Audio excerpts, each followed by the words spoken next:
Welcome, I'm Yvonne Davis, and today is Friday, October 16th, 2020. Today's the Libra new moon, but today I'm actually going to shift into 2021 and show you a couple of charts that will help you to understand what's been unfolding over the past year and what we are heading into for 2021. So before I do that, I just want to thank everyone who has subscribed to my channel. And if you have not yet subscribed, please click on the red button in the corner and subscribe to my channel and help this channel to grow and grow the community and get this information out there. And also, if you like the video, please click like, share with friends and family and on social media, and leave your comments below.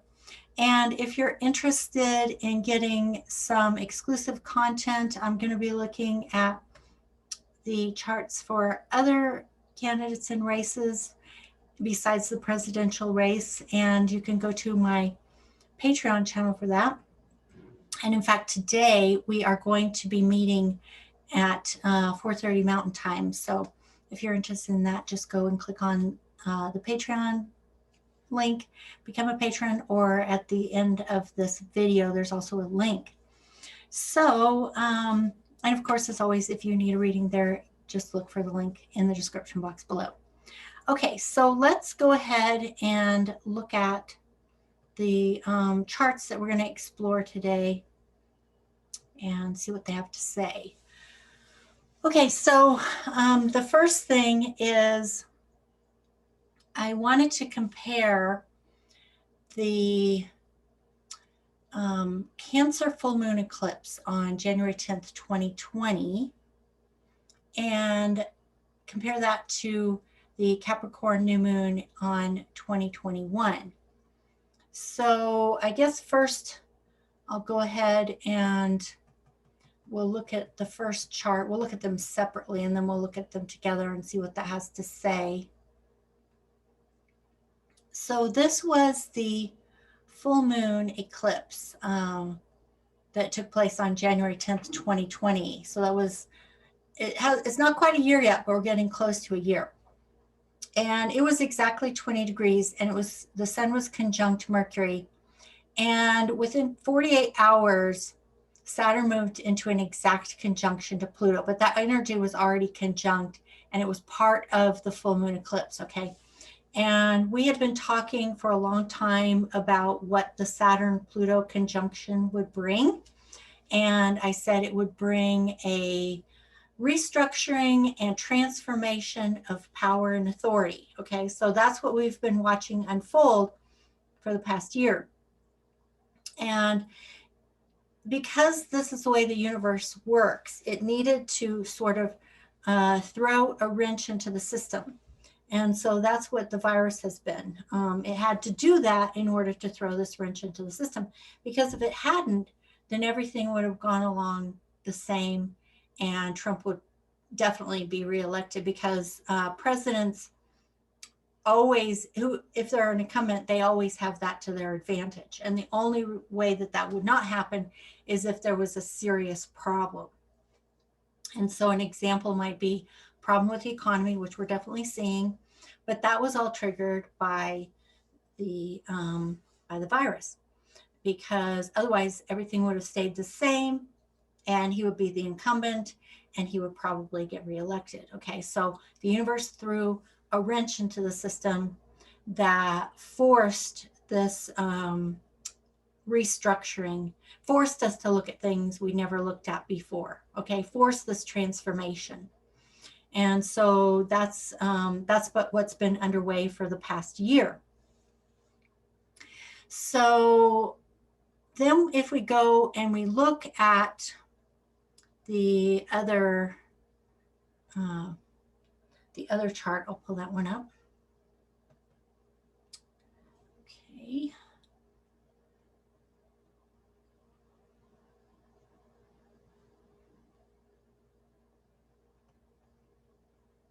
So basically, I am going to pull up the chart for the new moon in January. And I'll talk about what this means and also why I'm looking at this chart. Okay.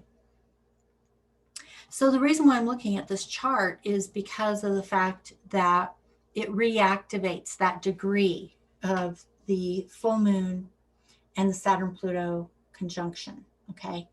And as you can see, this new moon in Capricorn is also conjunct Pluto. And all of this takes place on January 12th, 2021, okay? And it's around midnight in Washington, D.C. And so basically, with the new moon in Capricorn, right over the same degrees as that eclipse a year earlier, and the Pluto Saturn conjunction, it's reactivating the energies that was stimulated by those alignments a year earlier.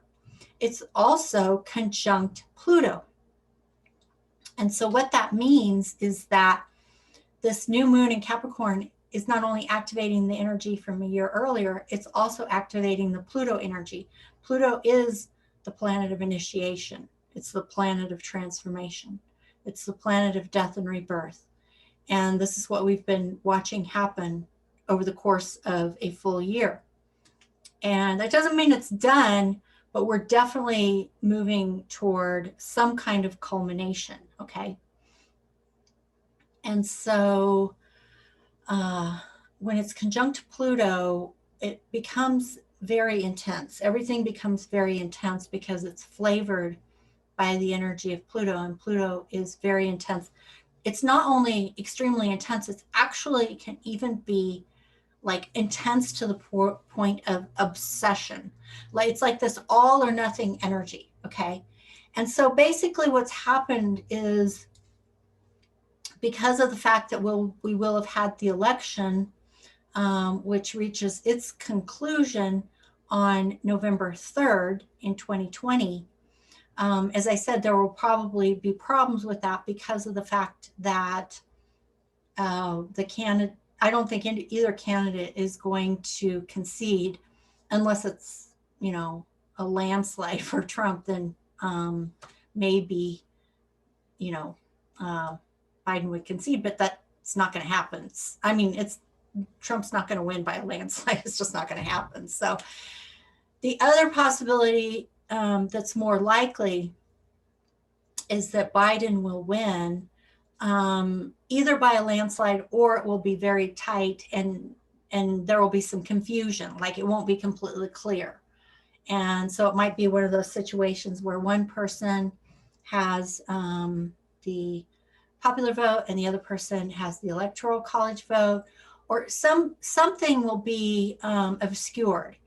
And one of the candidates will, or both of the candidates will refuse to concede and will contest the outcome, and it'll just go on and on and on and on and on. Probably there will be recounts and possibly court cases, and it may even go to the Supreme Court, and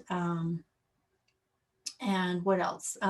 My biggest concern is, as I've said before, is the possibility of one of the candidates, most like, well, of the media, really, one of the candidates or the media calling the election. Like, for example, if Trump gave a victory speech at the White House and then it turned out he's not the winner, that will cause massive, massive social unrest.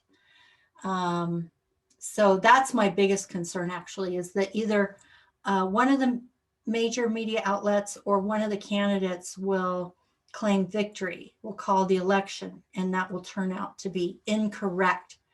And so it will have to be that whatever was stated will have to be overturned. And that's going to cause massive disruption and massive civil unrest, primarily because of the fact that Trump has been trying to lay the groundwork to claim that the election was fraudulent. And so then whatever happens, he'll be able to say, see, I told you so. I mean, obviously, if he wins, he's going to say it was legit. But if he doesn't win, he's going to say it was corrupt and it was fraudulent and all these other things. And the problem with that isn't just the fact that he's making that statement. The problem is that he has a very rabid base. They are the kind of people that I'm talking about when I talk about Pluto's intensity and obsession.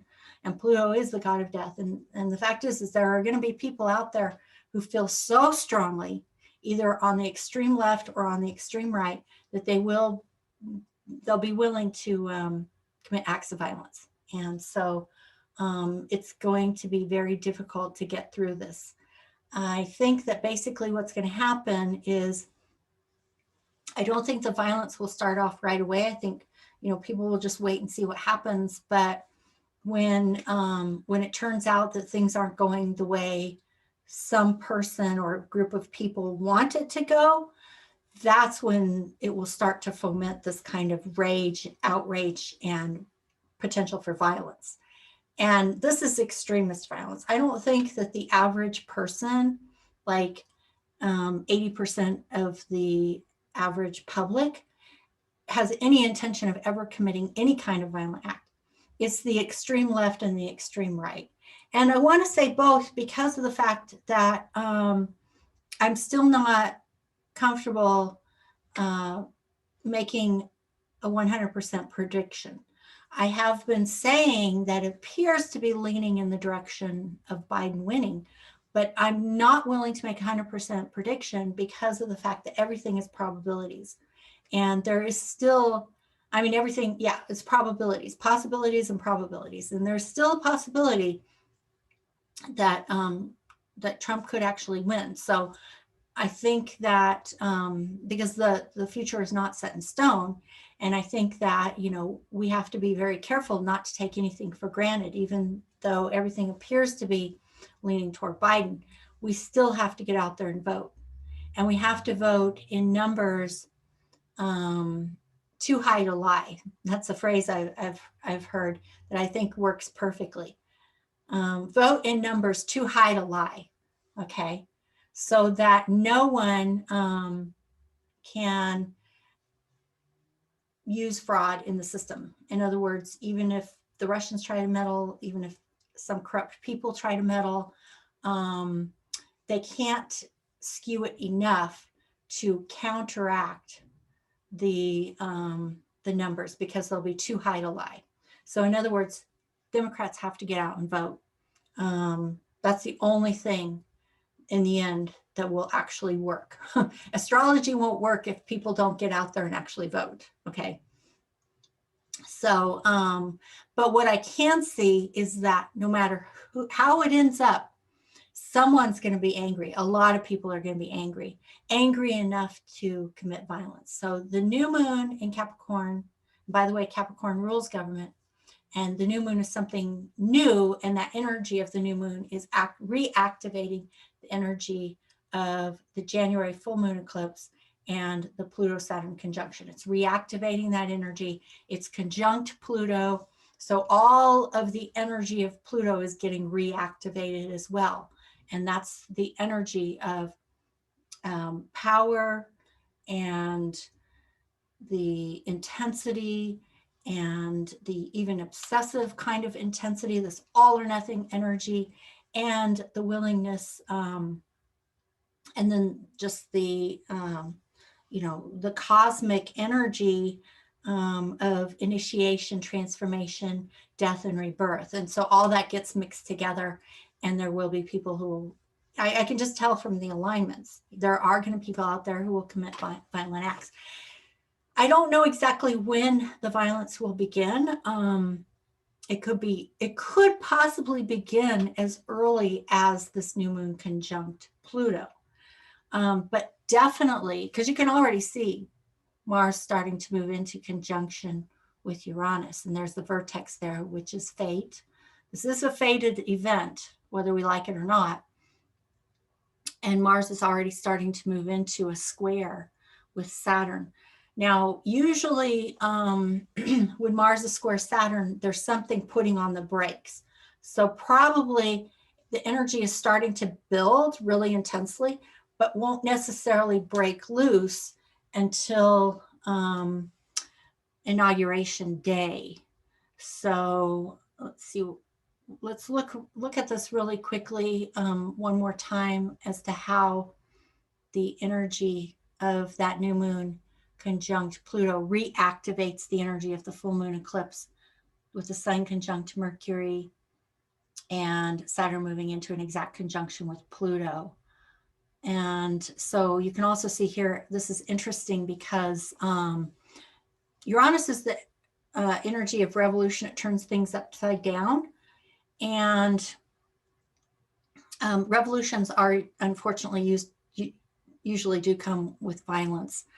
And so Mars is the activator.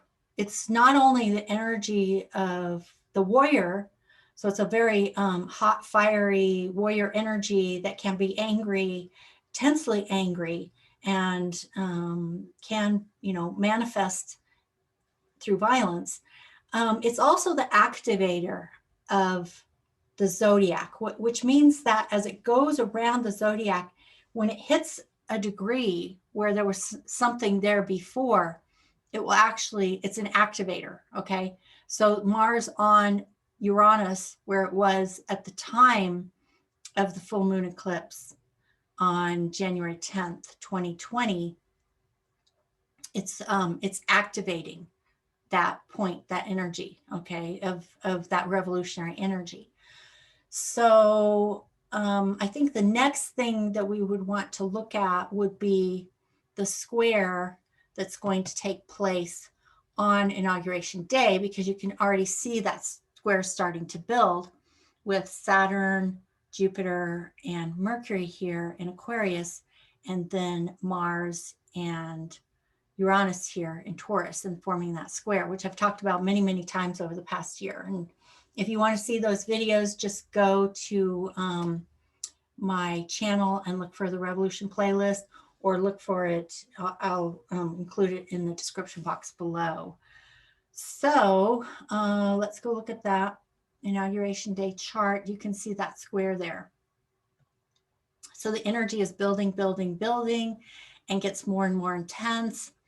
And let's see, let me go ahead and set this exactly for Washington, D.C., because I want to make sure we know what's on the ascendant at that very moment.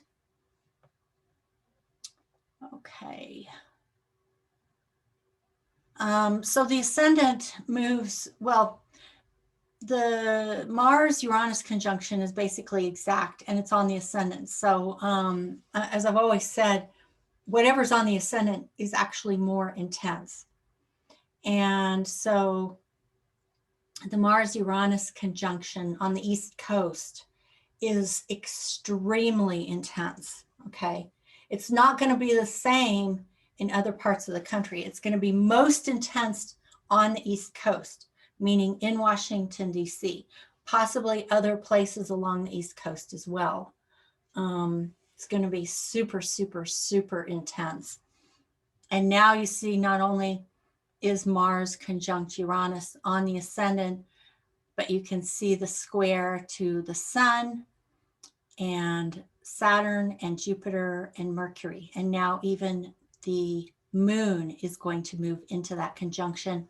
And I showed you that chart before from the American Civil War, and how very similar alignments, a square, just like this square that we're seeing on Inauguration Day, kicked off the American Civil War.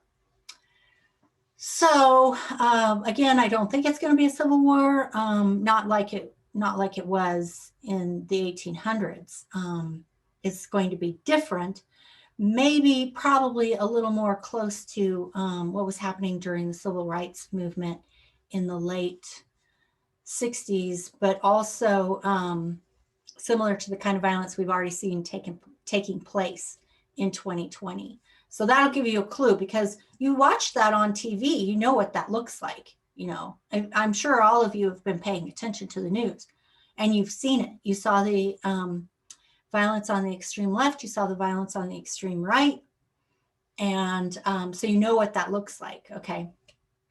And by the way, a lot of what we saw this summer after the murder of George Floyd and the violence on the extreme left, there were extreme right-wing provocateurs who were starting that violence and fomenting that violence, okay? And I showed you a video also called Agent Provocateur. So hopefully you have all seen that. If you haven't, then you can find that also on my channel. It's called Agent Provocateur. So that's it for today. And again, if you're new to my channel, please click on the subscribe button in the corner and subscribe to my channel. And I thank you all for liking this video and sharing with friends and family on social media. And let's see what else. Oh yeah, again, if you want to be part of Patreon and be able to see those exclusive videos and join the group Zoom meetings, find the link below, or if you need a reading, find the link below. So that's it for today, and I will see you again in the next video. Bye-bye.